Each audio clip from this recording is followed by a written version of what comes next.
కుక్కే నయం. ఫోను గణగణ మోగింది.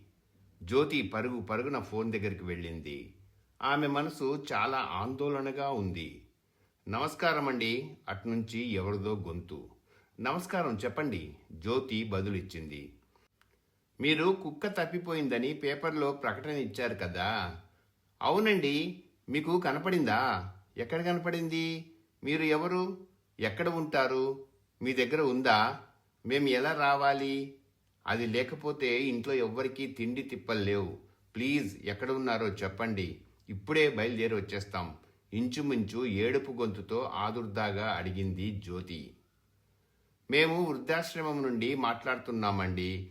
మొన్న మీరిక్కడ వదిలి వెళ్ళిన మీ అత్తామామలను చూడటానికి మీ కుక్క నిన్న సాయంత్రం వచ్చి ఇక్కడే ఉండిపోయింది.